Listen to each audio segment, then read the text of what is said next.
que é esse momento aqui de Freud, que nos coloca a pensar,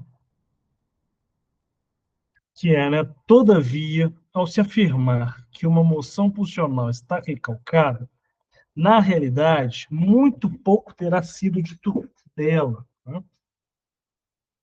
Ela pode, sem que isso afete seu recalque, encontrar-se em estados muito diversos. Por exemplo, pode estar inativa, isso é, está com pouco investimento de energia psíquica, ou pode estar investida em graus alternados e, dessa forma, encontrar-se potencialmente apta para a atividade. Sua eventual ativação não terá como resultado a suspensão direta do recalque, mas, ao contrário, encetará todos aqueles processos que só cessam quando logram, por meio de desvios, forçar o acesso ao consciente. E agora, me parece uma parte muito importante, que vai dizer, né? Já no que diz respeito a representações derivadas do inconsciente, essas representações é isso que a gente está lendo o tempo todo, né? Do tal do Fostellum, né? Tal da representação funcional, o tal da ideia, né? Então, diz, no que diz respeito às representações derivadas do inconsciente, que não foram recalcadas, com frequência é a magnitude da ativação ou do investimento que decide o destino de cada um.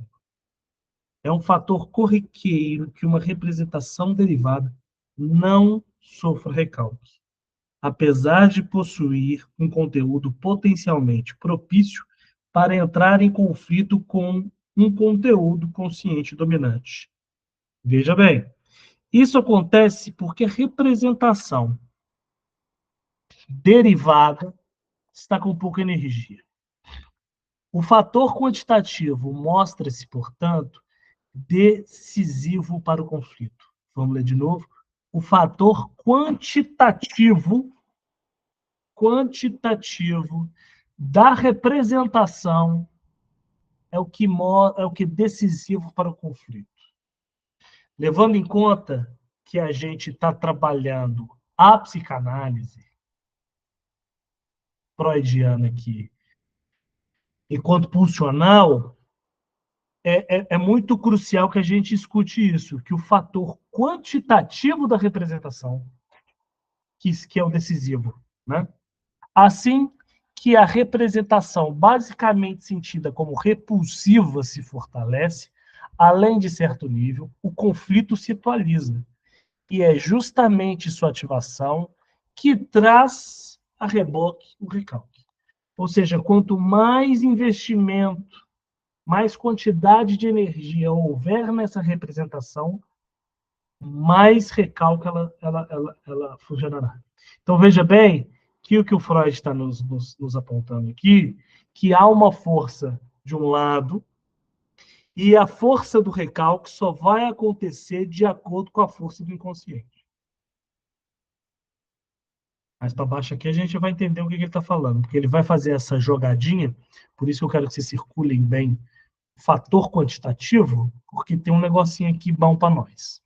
Portanto, no que tange ao recalque, um aumento de investimento de energia produz efeito análogo ao de uma aproximação ao inconsciente. Então, veja bem, um aumento de investimento de energia produz efeitos análogos a uma aproximação ao inconsciente, ao passo que uma diminuição dos investimentos tem efeito análogo a um distanciamento ou de uma deformação. Ou seja, quanto mais forte for essa representação na pré-consciência, mais investido for, mais investido será o recalque, para manter isso longe. Estamos entendendo aqui? Nesse sentido, as tendências recalcantes, em vez de servirem-se do recalque, podem lançar mão do recurso de enfraquecimento, o aspecto incômodo. Aqui a gente começa a entender uma coisinha, que é um pouco confusa, tá? Veja bem, a força que o recalque faz a partir de um fator quantitativo. Então, o que demonstra aquilo que for recalcado, veja bem, aquilo que possivelmente vai ser recalcado, ele será, isso é uma introdução, ele será descrito como aquela ideia do inconsciente que for recalcada, ela será recalcada à medida em que a quantidade dele for grande. Então, se houver muita energia, o recalque haverá muita energia para reprovar. Mas, Marcelo, então, como é que eu vou saber que isso pode causar desprazer? O Freud vai falar aqui agora, ele vai fazer uma pequena introdução do que nós estamos falando e daquilo que a gente está chamando de quantidade, quantitativo.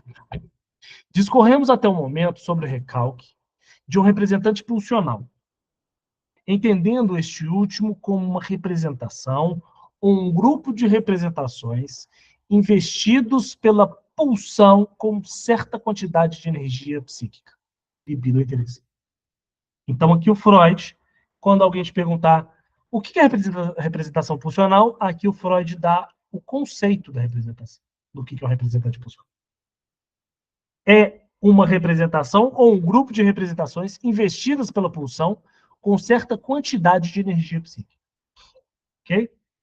Eu acho interessante libido ou interesse, porque libido é quando há um objeto externo e o interesse é quando há um objeto interno.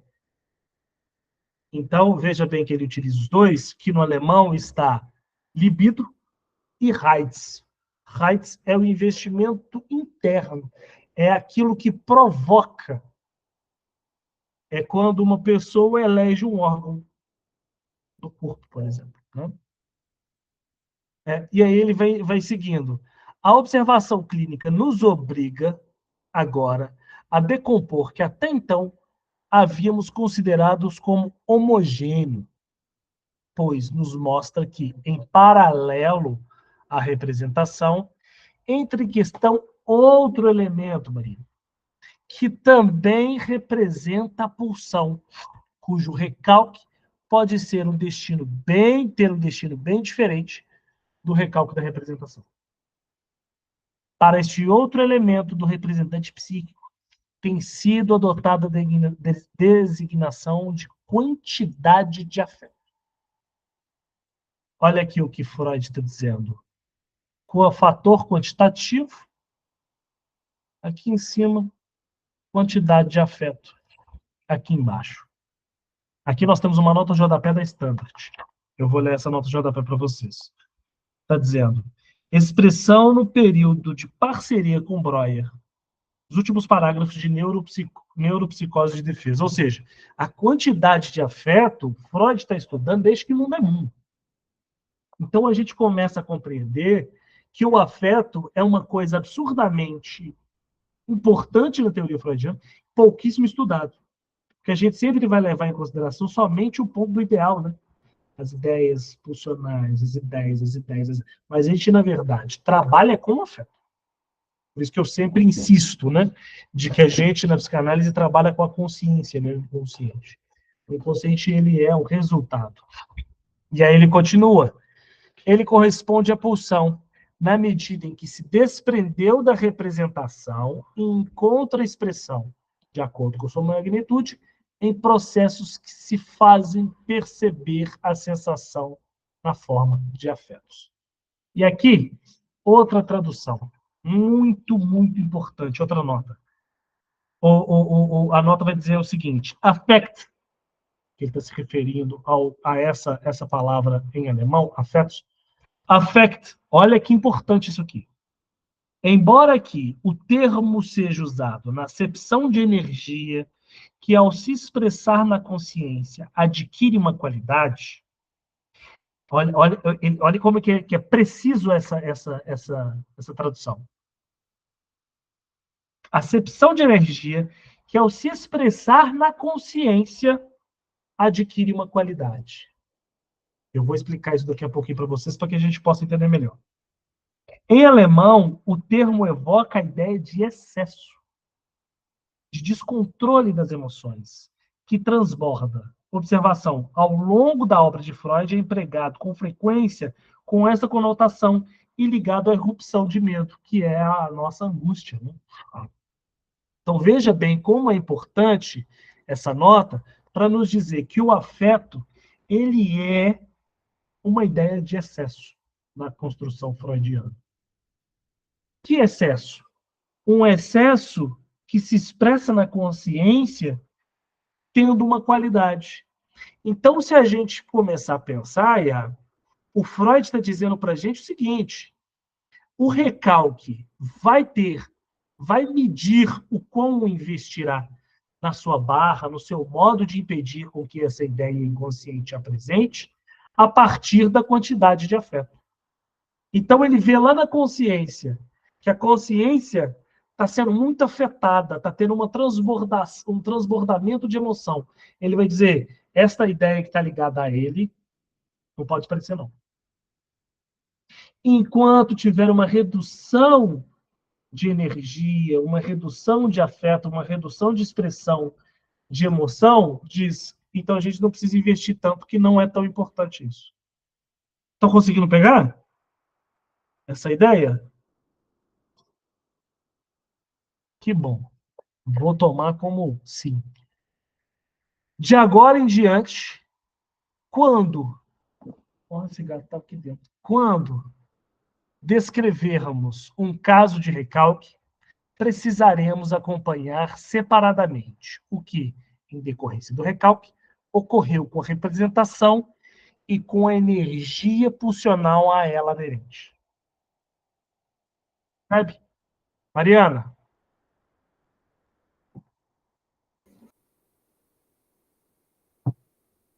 Você desligou o microfone de novo, querida.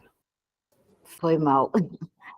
Você pode dar um exemplo de quando que essa... Ah, até perdi que eu ia falar. Esse excesso de descontrole emocional vai estar afetando a consciência, um exemplo prático? Quando, por exemplo, você está numa... Você está num... Peraí, só um minutinho aqui. Deixa eu só fechar uma coisa. Já está fechando? Quando você, por exemplo, está numa relação ou você está em alguma coisa, você está na sua... né? Sabe quando a gente fala, será que eu fiz uma tempestade em copo d'água? Sabe? Quando você está com uma emoção acima do talvez até do proposto da ideia ali, sabe assim? Quando você está muito emotivo, você está assistindo um filme e você chora muito pelo filme, ou você ri muito, né? Como diz, sorrir da vida é bom, mas sorrir dela o tempo todo é desespero, né? Então é quando você entra numa certa excessividade da emoção. Quando a emoção ultrapassa.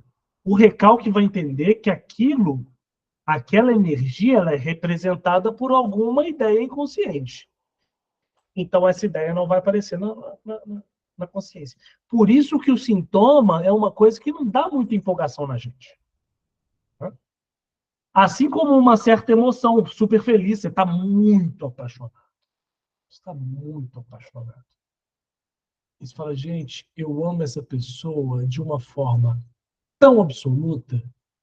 Recalque vai dizer, não, a Mariana não vai descobrir o traço dessa emoção, porque isso vai devastar ela. Aí vai passando, aí depois de 4 anos fala, gente, como é que eu consegui ficar com esse homem? Ele é igualzinho meu pai, gente. Como é que pode? Ou seja, o que está dizendo é que naquele momento a emoção foi tão grande que o recalque falou, não, vamos proteger ela, vamos deixar ela continuar sentindo essa coisa gostosinha. Deixa eu só pegar aqui o negocinho para eu poder fazer um desenho.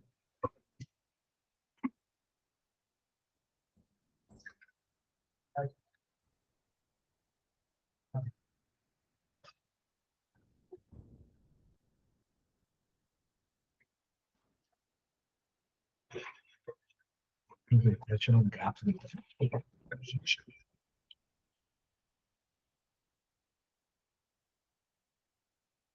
Então, eu vou aqui só fazer um desenho aqui para vocês, de leve, para a gente poder entender um pouquinho mais.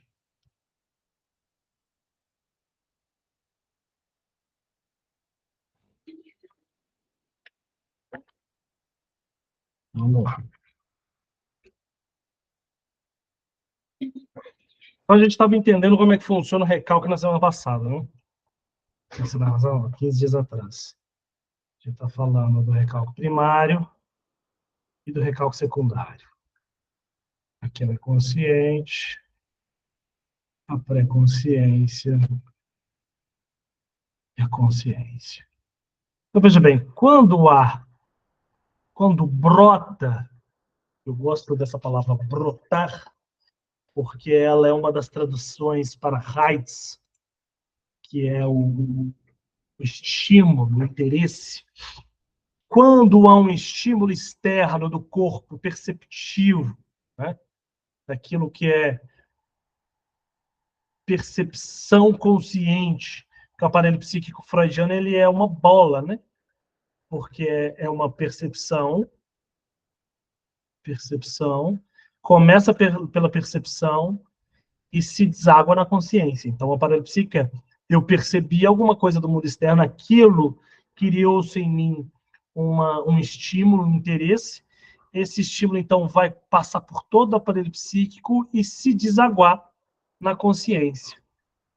Então, veja bem, quando brota esse estímulo, essa ideia, essa pulsão, essa representação, quando ela brota, quando ela nasce, quando ela se cria a partir de um estímulo, ela tem um único ponto.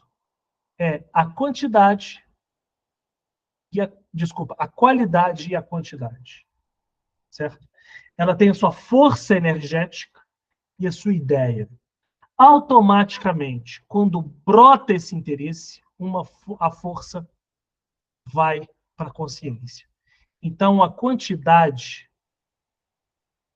vai para a consciência. Automaticamente, Maria. Por quê?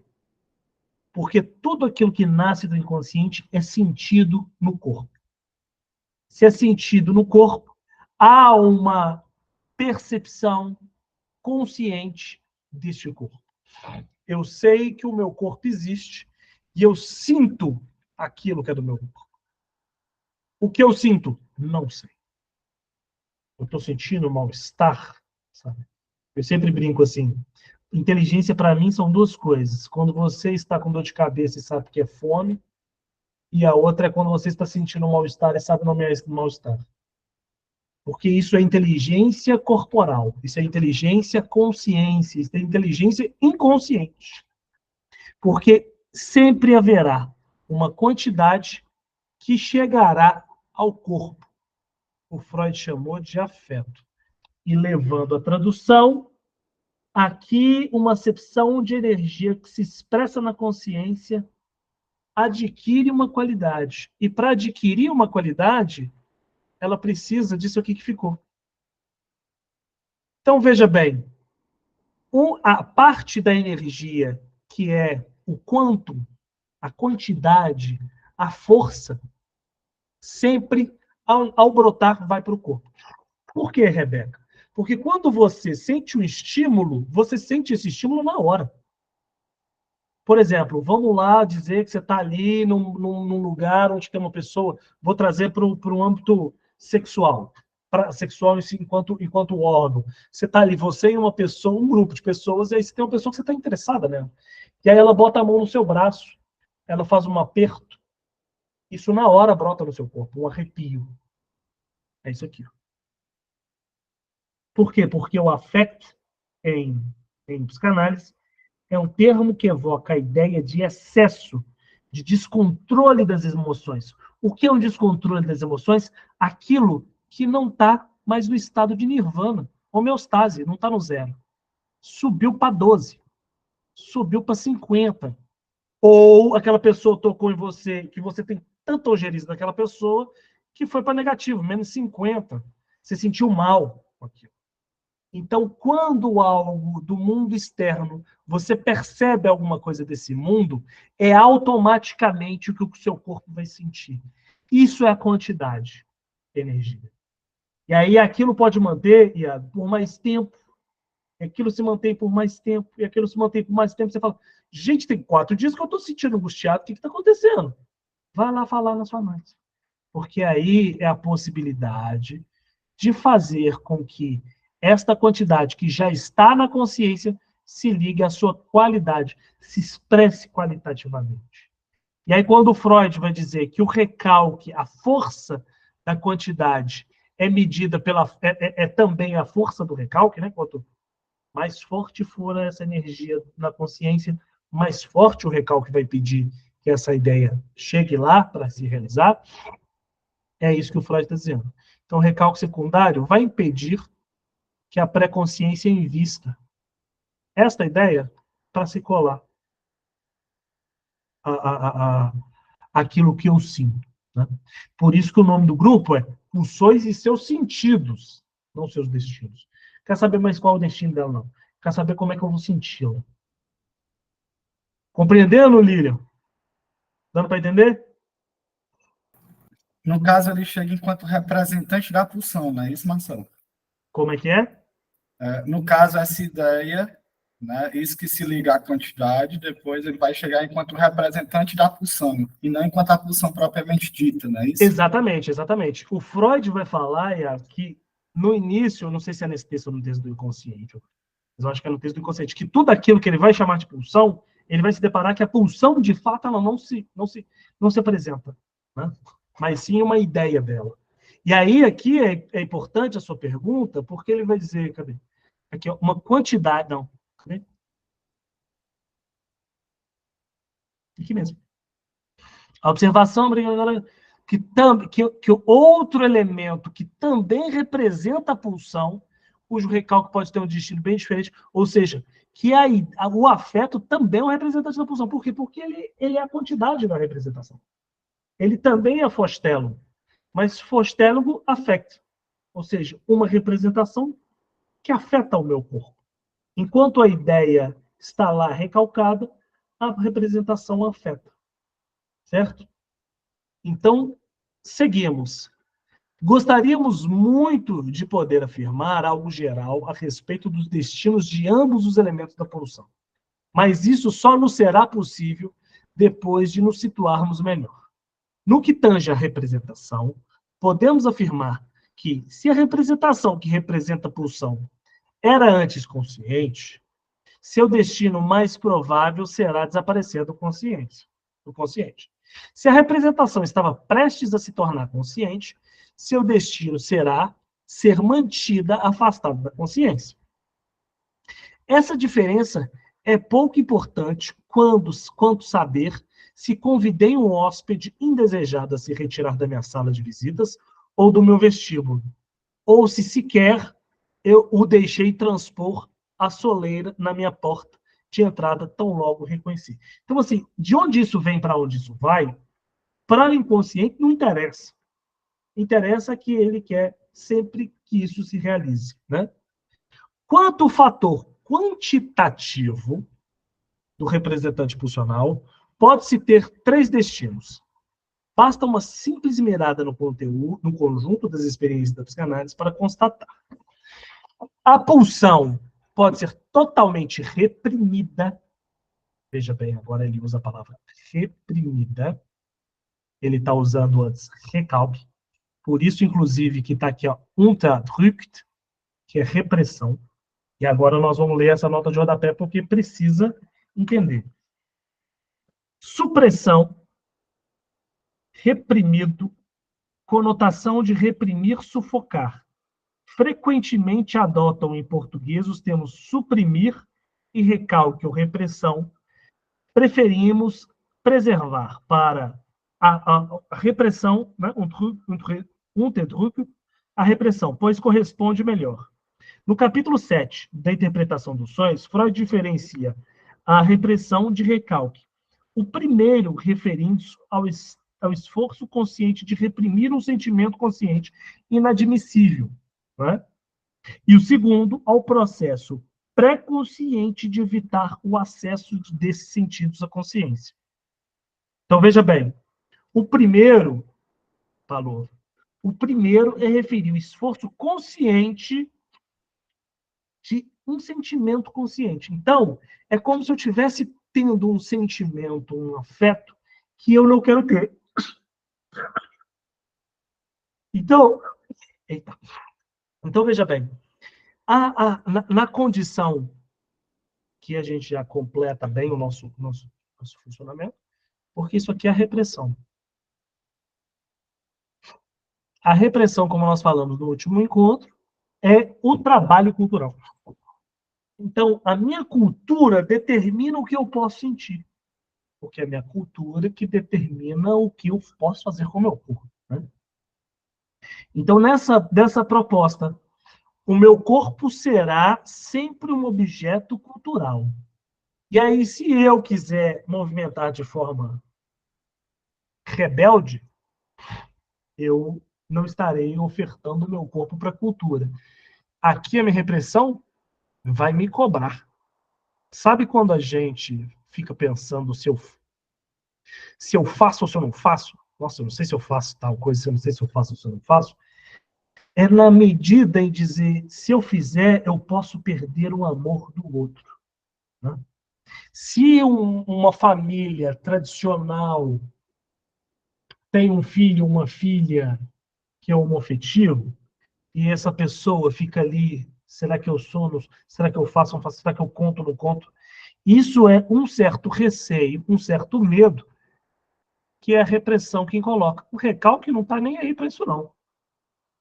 O que vai estar ali exatamente tocando no seu sentir é a repressão. Que veja bem, vamos lá de novo. A repressão refere-se ao esforço consciente de reprimir um sentimento consciente e inadmissível. Olha aqui, ó. Já está consciente. Eu já estou sentindo. Eu já sinto tesão pelo homem. Porém, contudo, entretanto, a minha cultura me ensina que isso é pecado. Né? Que isso não pode acontecer. Então, já está sentido. O que eu vou fazer com isso é outros 500. Mas a repressão é emitir, é reprimir, é retirar esse sentido, isso que eu sinto da consciência, eu percebi e senti. Então, eu quero que esse sentido seja eliminado. Isso é o recalque. Oh, desculpa, isso é repressão. O recalque, por sua vez, é o processo pré-consciente de evitar o acesso desse sentimento à consciência. Desse sentimento, em que modo? Eu percebi, tive uma percepção, aquele rapaz me atraiu, e aí a consciência, ou o inconsciente vai demonstrar, o meu corpo já está sentindo ali aquela sensação. E aí o que eu faço, Rebeca? Eu sinto aquilo, tá eu e minha namorada. E aí eu tô ali, falei, gente, aquele homem tá me incomodando, aquele homem tá me incomodando, que ele tô sentindo alguma coisa por esse homem. Eu vou lá e digo para ela, o que você tanto olha para esse homem? Pronto. Eu investi, coloquei o objeto que me atraiu no jogo de sedução. Mas esse objeto, então, seduziu quem? O outro projetado. Olha aí, eu.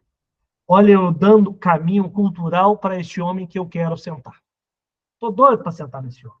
Mas eu vou dizer que é minha namorada, porque eu não sou gay. A cultura diz que eu sou macho. Percebe? Então, o que eu fiz? Reprimi. Eu dei outro lugar para isso. Esta ideia que já estava com afeto é recalcada. Ela retorna para lá. Gostar de homem. Não posso. Não vai rolar. Um exemplo básico, tá, gente? Entende? E aí o Freud vai dizer que esse movimento de sentir e dar o caminho, sentir, vamos dizer que eu estou sentindo, o sinal do sentir é mais, e eu dou um caminho de menos, isso chama formação reativa.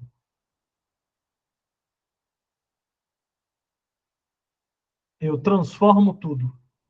Eu transformo o prazer em desprazer, o tesão em ódio. Então, para que eu possa mostrar que eu não gosto mesmo de homem, eu vou bater e matar todos os gays. Sujeito que não deixa um gay em paz, que ele se diz hétero. É só uma brincadeirinha. Ele precisa disso. Ele está fazendo uma formação reativa. Ele agride porque é muito atentador. Eu sempre dou esse exemplo, né? Assim, um rapaz que entrou numa boate em Miami, matou uma galera, na hora que ele estava sendo preso, o repórter perguntou por que se fez isso. Ele falou, porque eu fiquei atentado. E aí, numa entrevista, ele disse, meu pai disse que eu não poderia ser gay. E como ele estava sentindo prazer por homens, ele fez o quê? Matou a tentação. Porque o desejo dele tem como matar. Então, eu precisei matar o outro, que me atenta, né? Que é isso, inclusive, que acontece muito. Estamos compreendidos nesse ponto? Então, a pulsão pode ser totalmente reprimida, que é o afeto. Por que pode ser reprimida? Porque é no campo da consciência, e nós estamos falando daquilo que é da consciência. Né? De maneira que nada mais dela seja encontrado. Ou surge como afeto com determinado colorido qualitativo. Ou ainda é transformado em medo. Ou seja, determinado colorido pode ser inclusive o ódio. Ou ela é transformada em medo. Angst.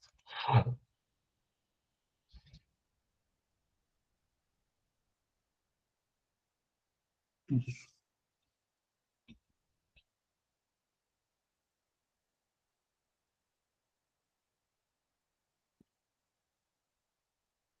Certo? Estão com alguma dúvida até aqui? Esse texto não acaba nunca. Olha, é eterno esse texto. Vamos correr aqui. As duas últimas possibilidades exigem que nos detenhamos com especial atenção nesse novo destino da pulsão. A transformação das energias psíquicas em afetos e, em especial, sua transformação em medo. Recordemo-nos de que o motivo e propósito do recalque era tão somente a evitação de desprazer, certo? Daí resulta que o destino da quantidade de afeto da representante é de longe mais importante do que o destino da representação. E que isso é decisivo para uma avaliação do processo de recalque. Se um recalque não consegue impedir que surjam sensações de desprazer ou medo, podemos dizer que ele fracassou. Ainda que seu objetivo tenha sido alcançado com relação à parcela representacional, é evidente que o recalque fracassado merecerá maior interesse que o eventual bem-sucedido, o qual, em geral, escapa do alcance de nossos estudos. Então, ele está dizendo que tem um movimento de quantidade que o recalque falha e que a gente reage. Tem um texto do André Guin, depois, se quiser, no nosso percurso, a gente pode dar uma lidinha, que chama Afeto. É um texto muito bom. Dúvidas até aqui, gente? Ai, das mudas. Queremos agora compreender melhor o mecanismo do processo de recalque e, sobretudo, saber se existe apenas um processo de recalque ou mais de um. E se, porventura, cada uma das psiconeuroses é caracterizada por um mecanismo de recalque próprio. Ao iniciarmos esta investigação, porém, logo nos deparamos com complicações. O mecanismo de um recalque só se torna acessível quando partimos de seus efeitos e deduzimos retroativamente. Se limitarmos nossa observação somente aos efeitos do recalque que o recalque produz, a parcela representacional do representante, veremos que, em geral, o recalque cria formação substitutiva. Né? Deixa eu só pegar essa página aqui.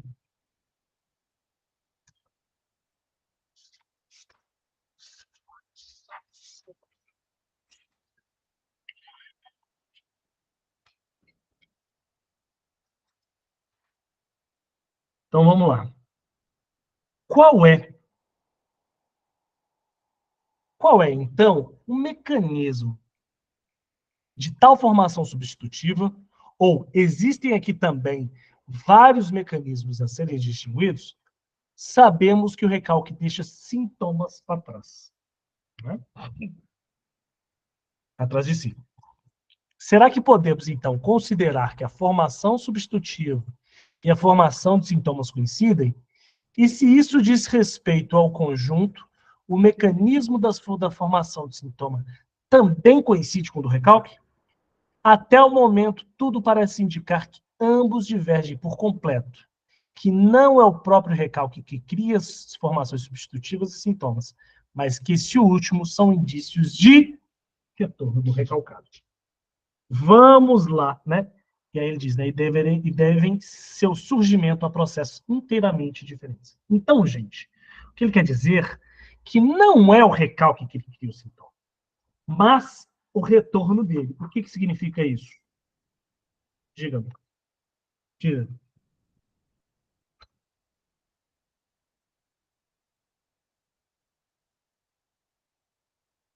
Hum?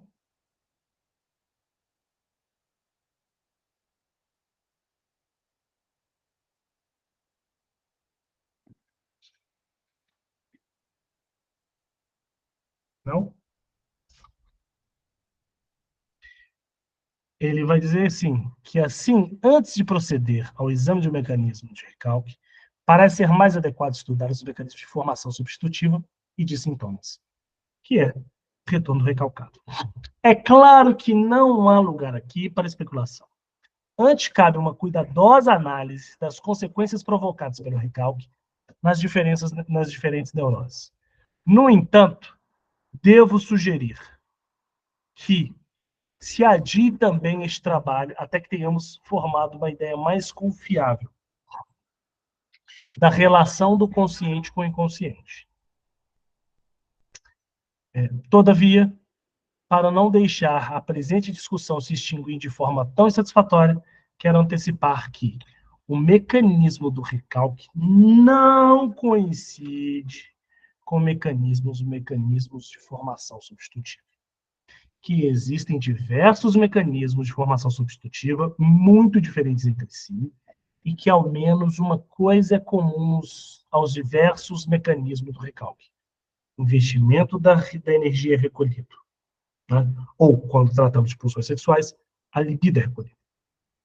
Então, veja bem, ele vai trabalhar aqui agora a ideia, né, assim, de diferenciar o que tem em cada um, né? E ele vai dizer que, em alguma medida, a histeria, ou seja, o nosso querido Homem dos Lobos, que aqui eu vou dizer, desculpa, Homem dos Lobos não, é Pequeno Hans, ele vai trabalhar né, na condição da fobia animal, vai entender que há um recalque. Né? Então, o recalque há naqueles sujeitos que possuem uma condição de transferência. Né? E aí ele diz aqui, podemos considerar esse recalque ocorrido no caso de fobia de animais como totalmente fracassado. Por quê? Como que eu vi, né? Bem analisada a fobia de animais. A moção pulsional, o que acontece na fobia de animais? A moção pulsional que foi submetida ao recalque era uma atitude libidinal da criança em relação ao seu pai, pareada com o medo que tinha dele. Então, ele tinha medo do pai, certo? Depois do recalque, essa moção desapareceu da consciência. O pai não mais aparece nela como objeto da libido. Em seu lugar, corresponde ao pai, encontra-se agora o substituto, um animal mais ou menos adequado para servir a esse objeto de medo. Né?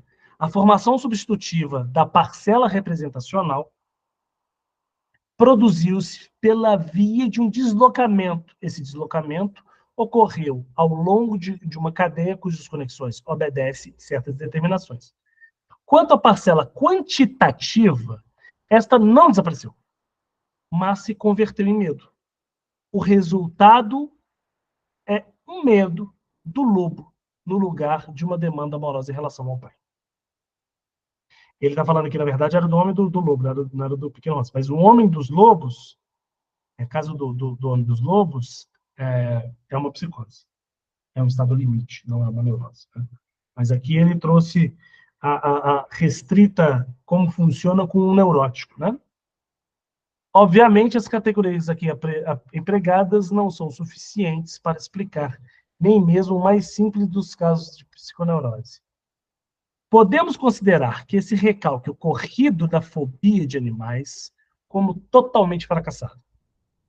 O trabalho do recalque constituiu apenas no afastamento e na substituição da representação. Não houve êxito algum de evitar desprazer. Mas então, veja bem, este recalque foi fracassado, agora Marcel falando que o Freud está um pouco equivocado, né? Olha a minha ousadia, porque o próprio Freud vai dizer que o recalque é afastar uma massa de incômodo. Aqui, então, não foi totalmente fracassado.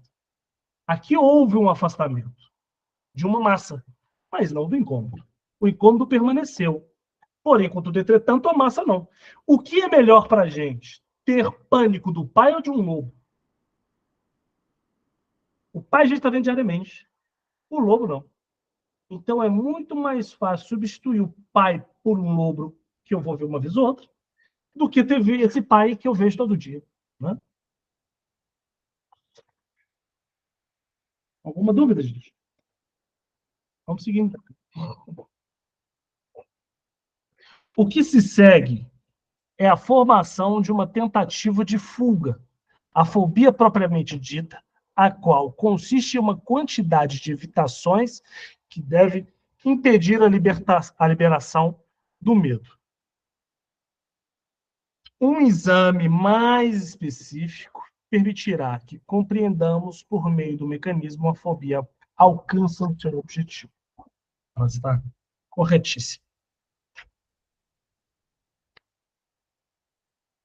E ele vai dizer, já no quadro da autêntica histeria de conversão, obriga-nos a uma apreciação muito diversa do processo de recalque.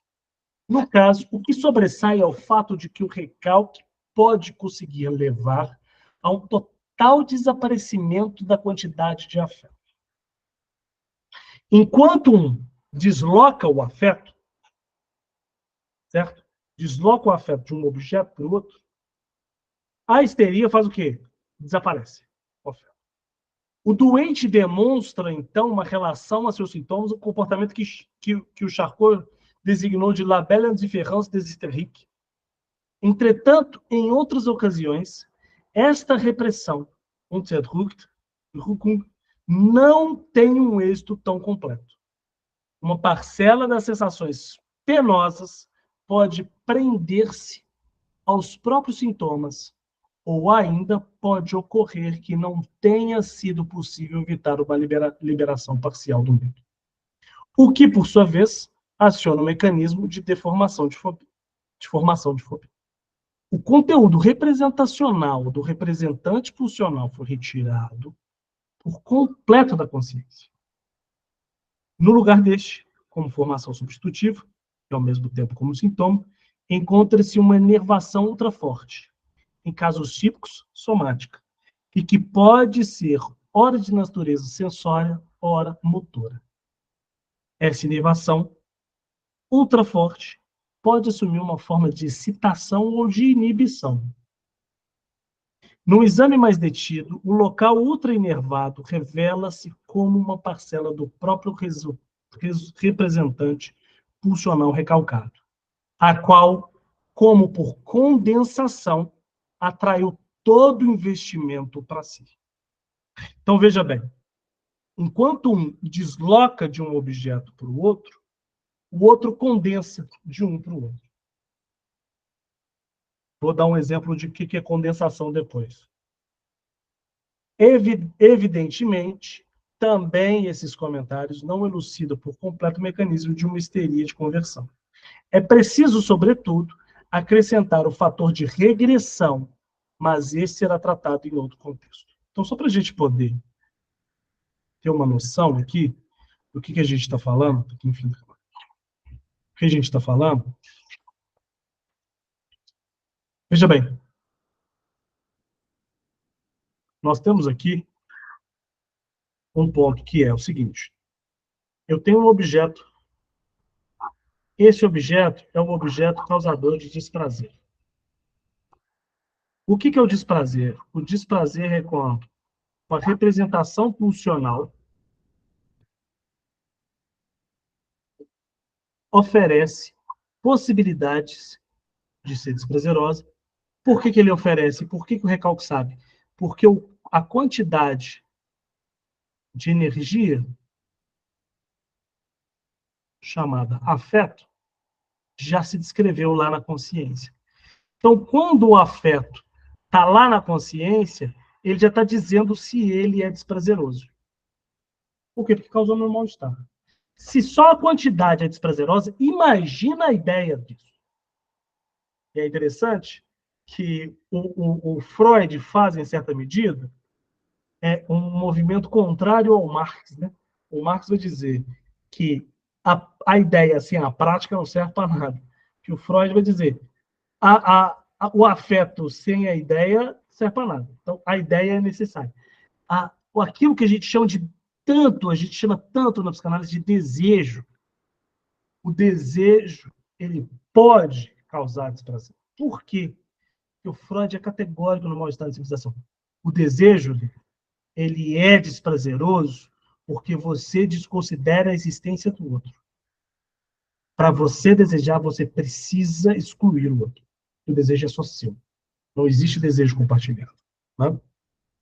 Então, quando essa quantidade de afeto demonstra o seu desprazer, nós temos duas saídas para esse afeto. Uma, mudar de objeto. Então, do pai para o lobo, ou para o cavalo, né, que foi o meio do lance. Então, eu fiz um deslocamento.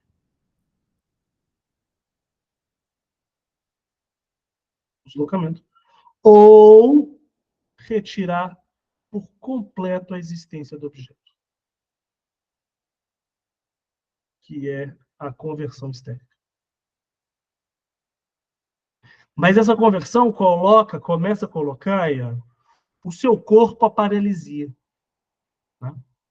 O seu corpo começa a dar brotoejo, o seu corpo começa a dar pereba. E aí você, enquanto somaticamente, faz o quê? Eu preciso condensar. Eu preciso considerar. Um não desloca para o outro. O condensar é um objeto que sobrepõe o outro. Então, um objeto vai sobrepor o outro. De que modo? Por exemplo, esse exemplo eu sempre dou.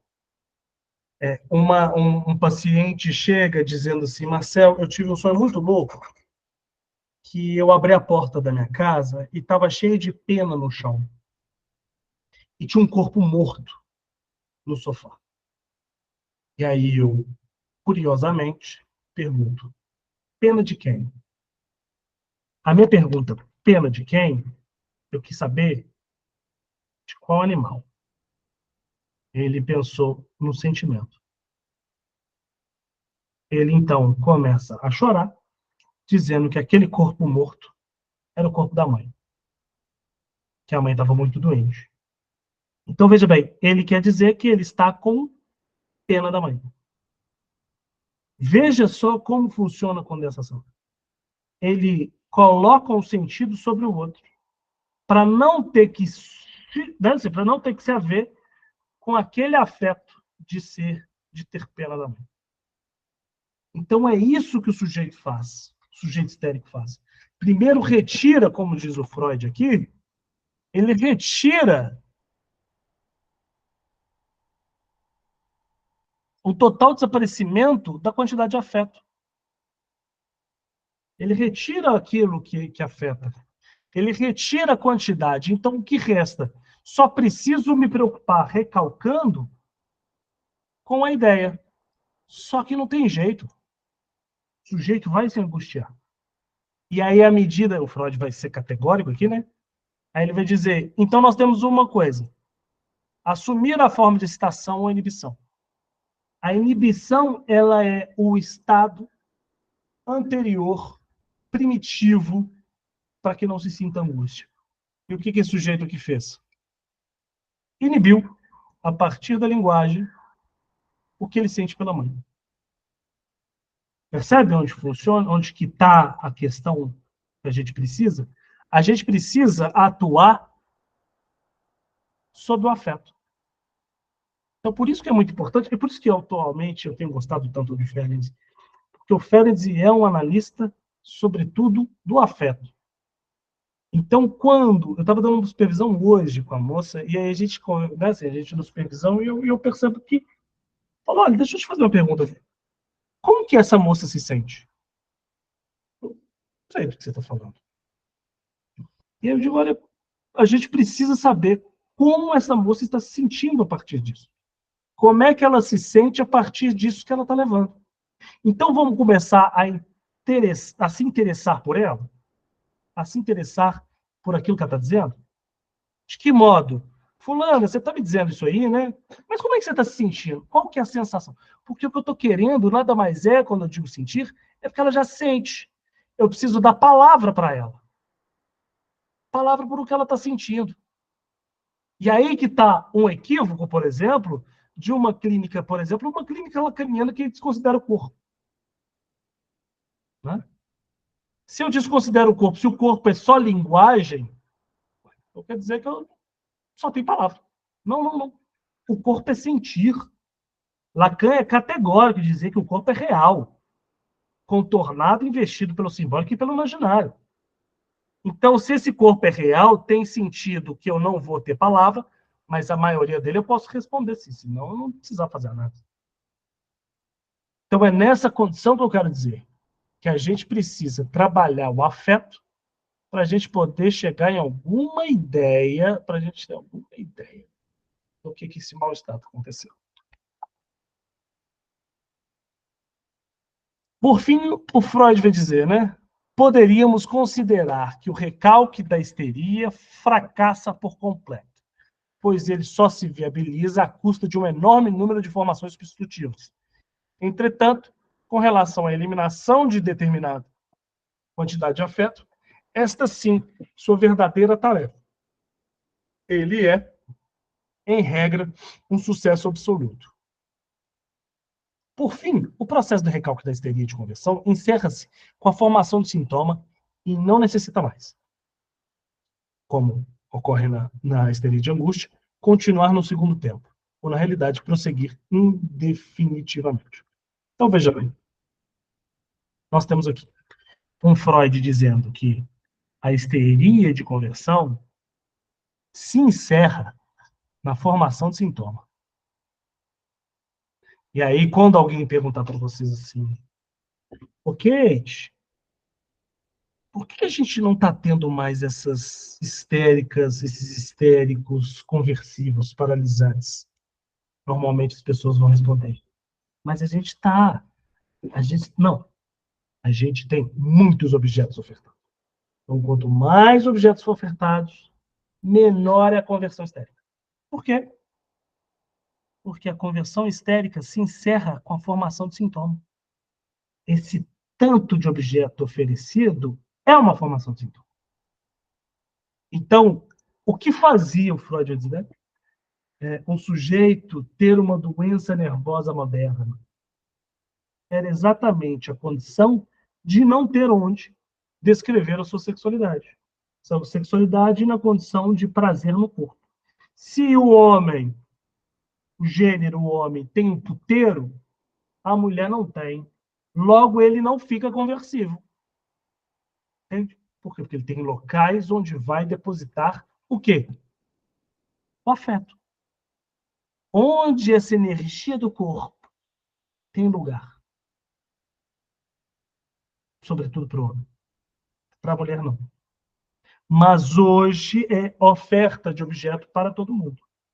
Então a gente não vai ver uma mulher, uma histérica ou um histérico converter. Por quê? A histeria de conversão se encerra com a formação de sintoma. Alguém tem uma pergunta antes da gente entrar no ponto final do nosso texto? Gente, nós vamos acabar hoje, graças a Deus.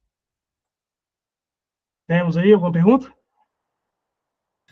No caso, por exemplo, do paciente que, sei lá, ele apresenta enquanto sintoma uma ejaculação precoce, ou nem chega a conseguir ficar ereto, né? Isso não seria uma forma de conversão também, Marcelo? Ou ficaria só dentro dessa questão do sintoma, sim, trazendo para esse campo da histeria, né? A gente está conversando aqui. Sim. Aí, Iago, a gente pode pensar no seguinte modo. O que faz esse sujeito, vou pegar a hipótese sexual, o que faz esse sujeito não se excitar? Ou se excitar e não ter um resultado corporal para isso? Porque se for alguma preocupação, trabalhando demais, ele tá fazendo um trabalho sintomático, uma formação de sintoma. O que a gente precisa pensar é se tem alguma coisa que é dele ou se tem alguma coisa cultural. Entende? Se for cultural, formação de sintoma. Se for algo dele, pô, Iago, eu, sei lá, eu devo ter transado 5 vezes na minha vida. Sem remédio. Aí nós temos uma conversão. Aí nós temos um sujeito que precisa ser investigado a condição, afeto e ideia desse sujeito. O que é que esse corpo procura estímulo e não tem resultado? Ou talvez um corpo que recebe estímulo e não se sente excitado. Né? O que mais tem hoje, Tia, é um homem broxa por excesso de pornografia, por excesso de masturbação. Porque se não houver o controle do poder, daquilo que a pornografia oferta, ele não fica de pau. Ou seja, uma formação sintomática.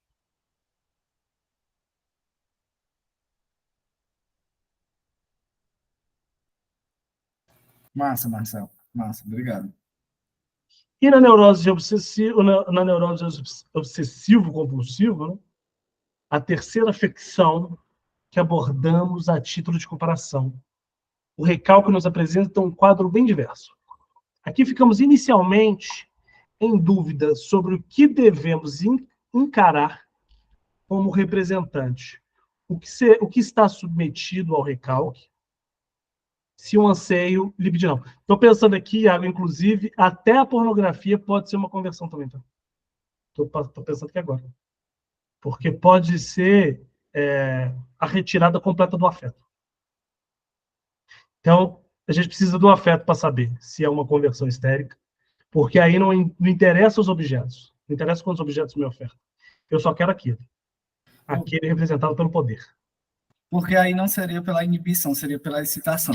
Pela né? excitação. Excitação constante, que não para e que não mostra essa falta constitutiva. Exatamente. Não seria pela inibição. Perfeito. Então, pode ser também uma...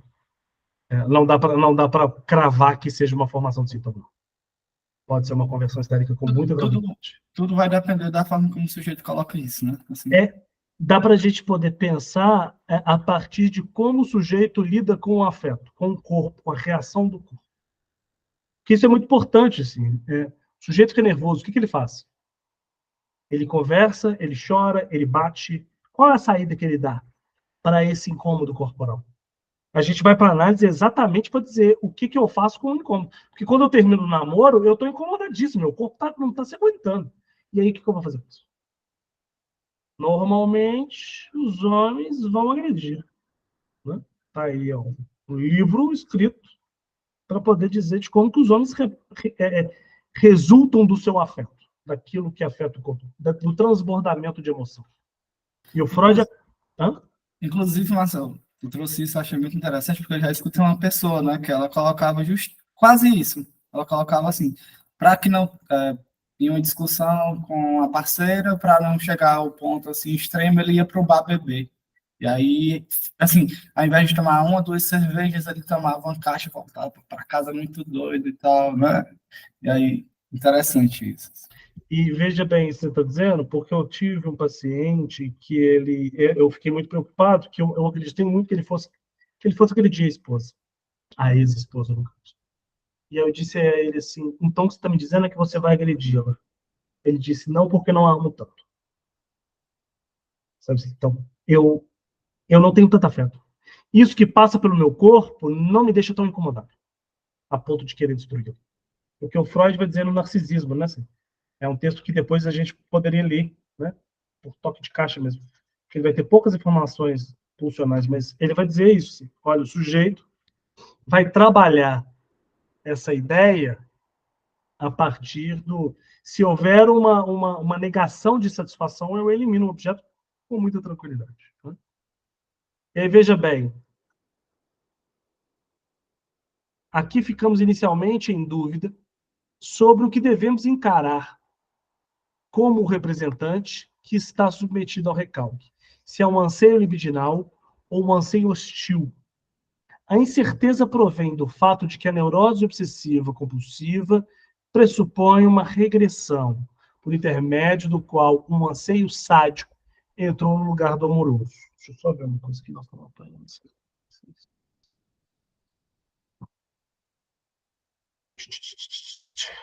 Este impulso hostil contra uma pessoa amada é que está submetido ao recalque. Aí, ó.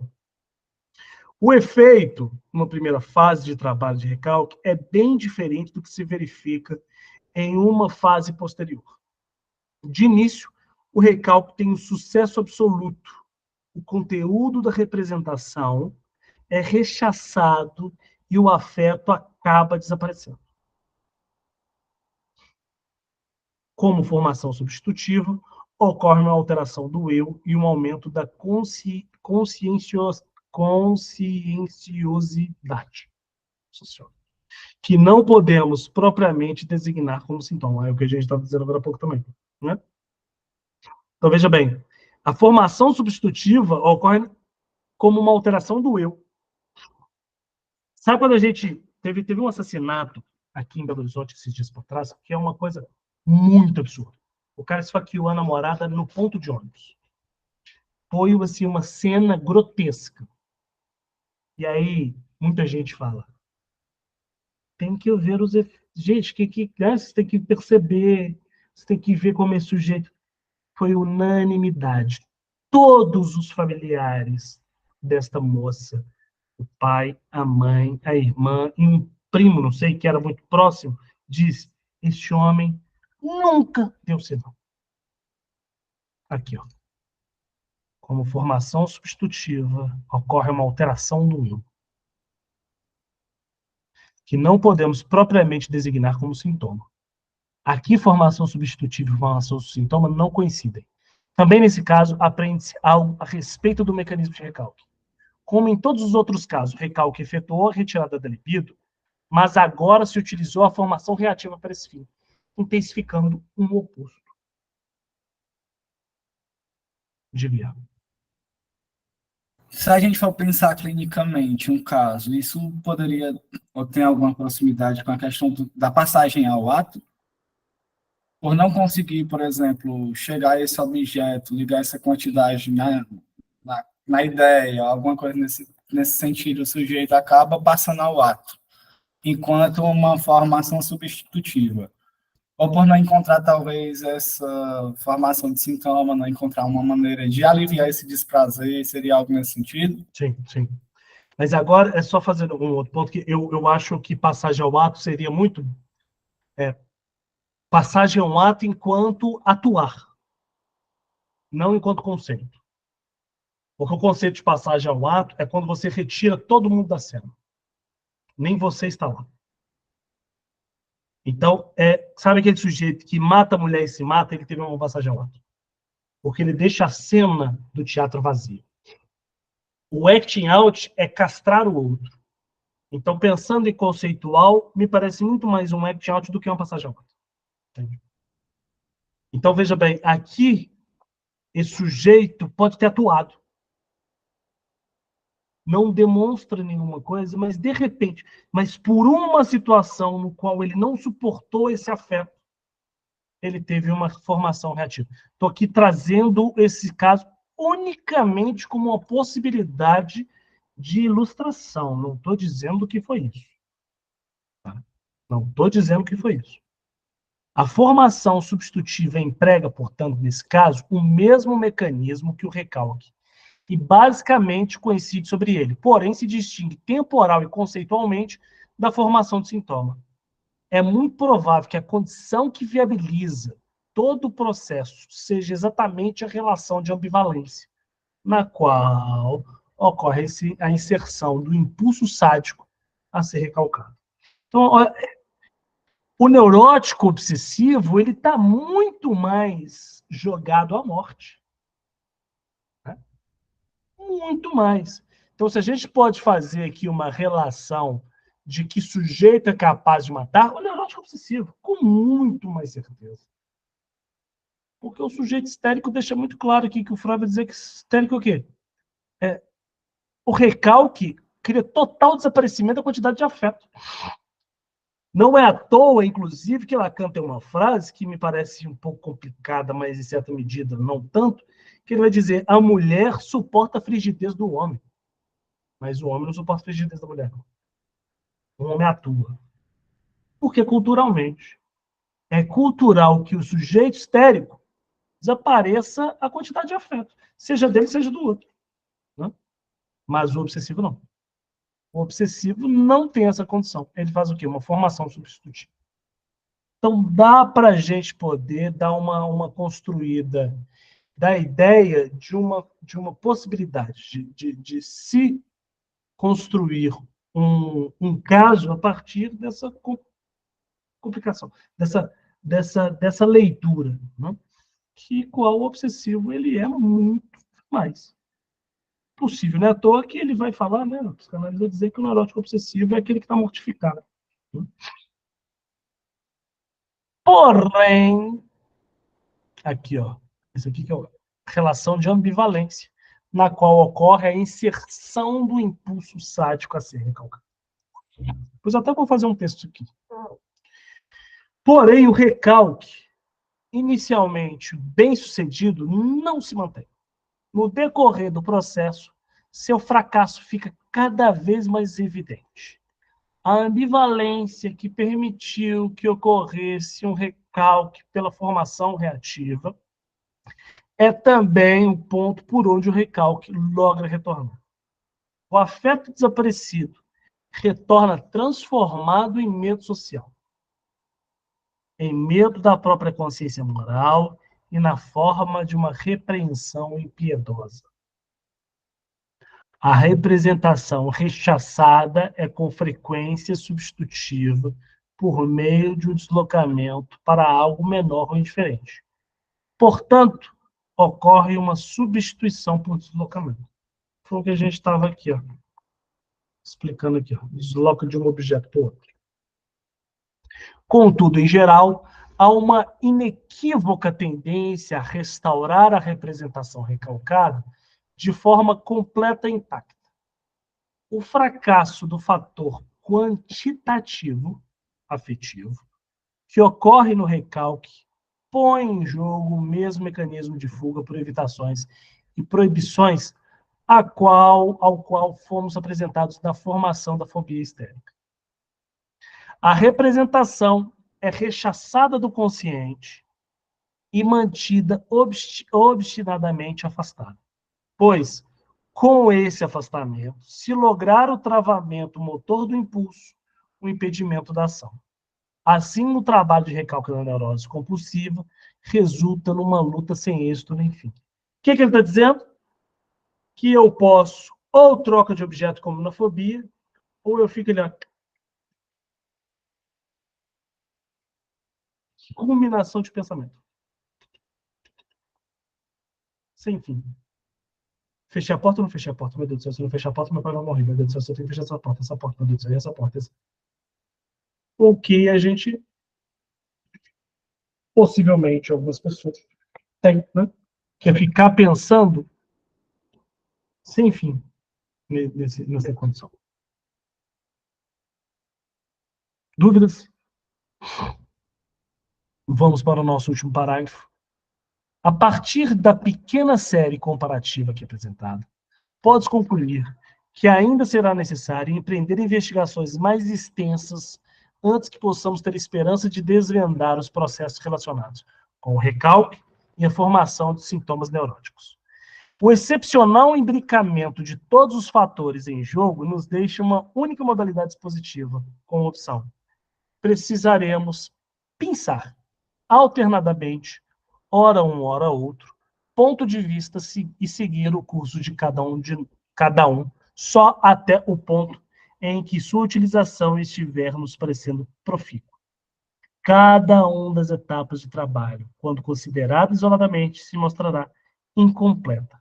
Além disso, não será possível evitar obscuridades onde se estiver bordejando material ainda não tratado.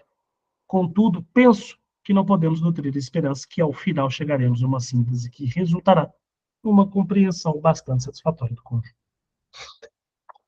Vamos para as perguntas.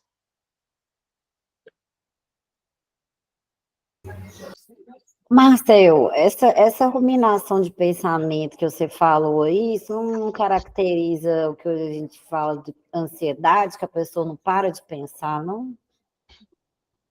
Ou tem diferentes tipos de ruminação aí na questão do obsessivo? Ela não é um tipo somente, né? Não é uma coisa só. A gente pensa, às vezes, a ansiedade, na verdade, ela é um pensamento de ruminação, ela é um pensamento, mas quando a ansiedade passa, passou. Entende? Às vezes a gente está preocupado com alguma coisa, a gente senta na televisão, desapareceu. Falei mesmo, gente, estava aqui, morrendo de preocupação que fulano podia... Coisa básica. Sobrinha minha vai sair. Ela manda no grupo, tô saindo. Um lugar com uma festa, a gente fica preocupado. Meu Deus do céu, se acontecer alguma coisa, aconteceu alguma coisa. Eu ligo a TV, tá passando o jogo do Galo, começa a passar raiva. Esqueci meu sobrinho. A ruminação do pensamento, eu tenho um problema, Maria, que eu preciso tranquei a porta ou não tranquei? Eu preciso voltar. Eu confiro a porta 10 vezes, abre e fecha. Saio e penso, tranquei? A última foi trancando ou não? Sabe? É perturbação. Não é um incômodo, é uma perturbação. Que é sujeito que não para. Então tem uma certa... Mas hoje a gente pode dizer, inclusive, que pode passar por aí também, né? Eu quero saber de vocês o seguinte. Vocês entenderam o que é o tal do recalque? Então, estamos entendidos? O que pode ser o nosso recalque? Hã? Sim, sim, foi muito bom. Então, eu vou fazer o seguinte. Marcelo, eu queria, assim, né, colocar aqui para a gente pensar, debater, discutir, enfim. Se você puder falar um pouco mais sobre a relação do recalque com a transferência, né? Eu tenho me debruçado um pouco sobre isso, e eu queria saber, assim, outros pensamentos, ouvir outras pessoas em relação a isso, né? Porque, a depender da maneira como a gente se comporta enquanto analista, também enquanto essa função, né? Se não entendermos o lugar da transferência frente a isso, a gente acaba dificultando esse caminho que você desenhou, nos explicou aqui anteriormente. Como, por exemplo, essa questão da formação de sintoma, o aparecimento desses representantes funcionais, né? Esse incômodo, essa ambivalência, às vezes não é possível nem tanto pelo movimento do sujeito, mas ali pela relação da transferência, né? Acredito eu. E aí, assim, eu queria poder ouvir mais, né? Se você puder trazer, assim, alguns indicativos, algumas coisas, assim, agradeço. A transferência, ela é uma coisa que, assim como a indicação ao divã, sabe? Você pode pegar lá a técnica, os textos sobre a técnica do Freud, o texto que ele fala do amor transferência, né? Amor transferencial, etc. O Freud conseguiu transmitir o que é transferência, mas o essencial da transferência, ele Não soube porque não tem o que transmitir, porque é a vivência. E eu acho bonita a transferência que ela compactua exatamente com uma pergunta, né? Qual lugar, que é uma pergunta, inclusive, que eu me faço, sobretudo nas entrevistas preliminares, de quem esse sujeito fala e qual lugar que eu vou ocupar? Porque eu preciso ocupar um lugar na vida desse sujeito, mas eu não posso ocupar um lugar e ofertar esse lugar de mão beijada, e também não posso ser completamente escroto em viabilizar isso, né? Eu preciso, por isso que eu acho bonito o manejo analítico, que é isso. O manejo, ele é exatamente isso para mim. É como que eu posso puxar e soltar a transferência. Puxar e soltar o amor desse sujeito. Eu lembro nós estamos fazendo um grupo de Ferenc, né, assim, que no primeiro encontro, eu havia dito assim, olha, tem uma coisa que tem pacientes que eu já pedi desculpa pela intervenção violenta que eu fiz. Já outros, se eu fizer isso, vai embora, entende? Mas por que aquele sujeito ele tem uma certa localização de transferência que é desse modo? Eu atendi uma pessoa nova na quarta-feira, uma seguidora, e aí ela disse assim, eu quero, né, assim, veio falando para fazer análise com o Marcelo. E aí indicativo que queria ser provocada como uma clínica lacaniana. Eu escuto isso e aponto para ela, olha, essa clínica no qual uma clínica lacaniana, clínica no real, eu não pratico mais. Não vai haver aqui uma intervenção que seja uma intervenção angustiante, provocativa, que faça com que você atravesse a rua e seja atropelado, né? Eu não estou aqui mais nessa condição de provocar a ponto de colocar você em risco. Eu vou provocar, mas não espere violência. Hoje, ela me mandou uma mensagem dizendo, Marcelo, eu prefiro desmarcar. Porque ela estava procurando esse tipo de coisa. Sabe? Seria contra-transferencial um movimento de eu manter este lugar no qual eu não estou mais disposto. Entende? Eu acho que é isso o manejo. Tem paciente que me pede um manejo que é mantenha-se nesse lugar.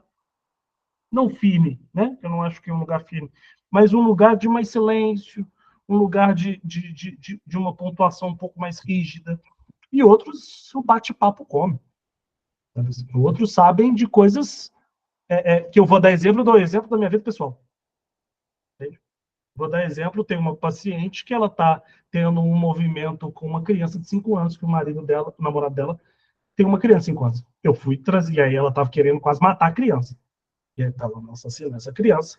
Eu precisei trazer uma experiência minha, que eu vivo com uma criança de 5 anos. Né?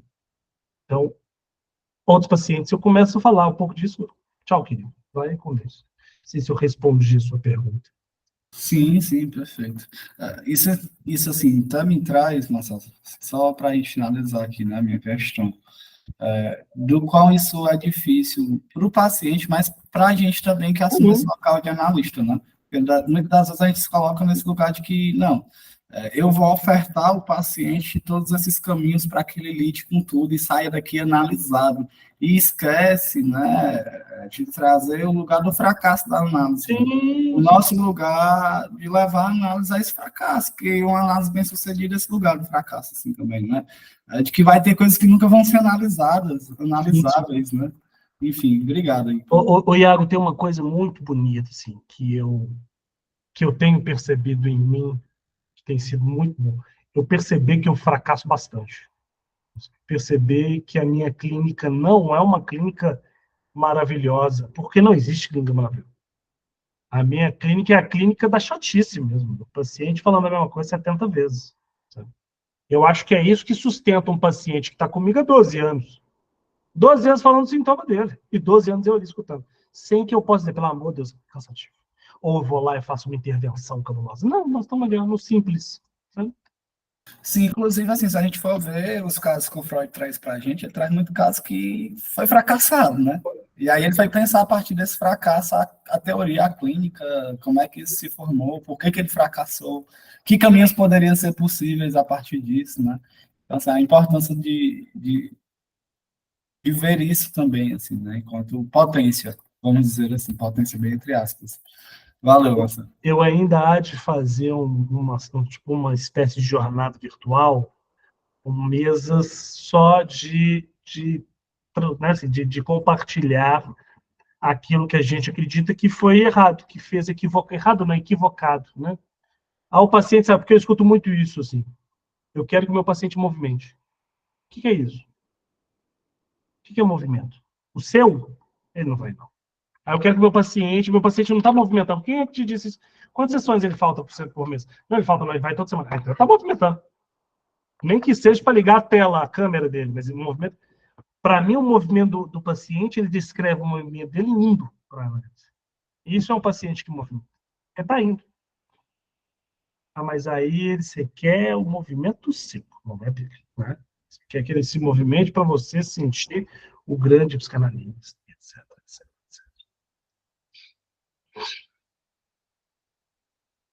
Então, gente, vamos encontrar, vou daqui 21 dias, né? Vamos encontrar no dia 16. Por quê? Porque no dia 9 eu vou ter o grupo do Ferenc, e ter um grupo de manhã e um grupo à noite está me deixando um pouco cansado, porque aí eu tenho que elaborar 2 grupos. Então, vamos no dia 9 do Ferenc, que ele é quinzenal, e o nosso vai para o dia 16. Se precisar, ainda temos uma segunda-feira no mês de setembro, são 5 segundas. Então, vamos marcar para o dia 16, e eu vou enviar lá para vocês o próximo texto, e também, né, assim, mais avançado nessa ideia de pulsão. Um texto sobre pulsão que antecipa o nosso para além do princípio de prazer, que nós vamos entrar depois. Certo? Beijo a todos e a todas, e até no dia 16. Boa noite, obrigado. Boa noite.